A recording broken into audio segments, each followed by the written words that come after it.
Alors, il y a aussi en fait une histoire de dopamine dans le Parkinson.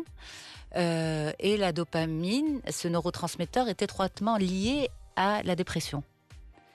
Oui, puisque c'est l'un des neurotransmetteurs de la motivation et puis de...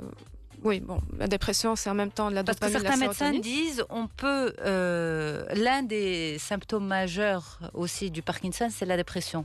Certains Parkinson peuvent se déclencher par la dépression. Par la dépression, effectivement. Parce qu'actuellement, bon... Avant de parler de tremblement ou de rigidité des membres, la dépression, c'est le premier symptôme. Oui, sans vouloir dire forcément que toutes les personnes qui font une dépression vont avoir un Parkinson, bien sûr. Tout à fait, parce que là, on est dans une époque où on parle des signes non moteurs du Parkinson, d'accord, qui peuvent être inauguraux.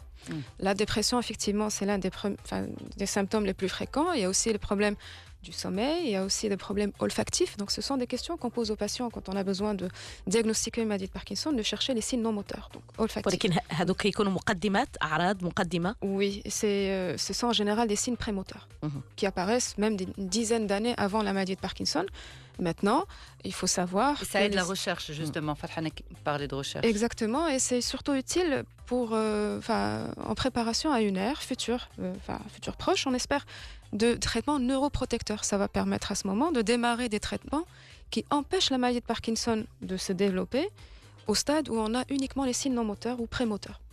D'accord. Alors, la dépression, effectivement, c'est un signe important. Maintenant, tout patient déprimé ne va pas développer une maladie de Parkinson. Les signes non moteurs qui sont les plus liés à la maladie de Parkinson, c'est l'association de troubles olfactifs et de troubles du sommeil.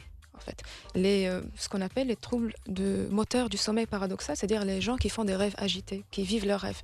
Donc ça, c'est l'un des signes les plus spécifiques d'une maladie de Parkinson.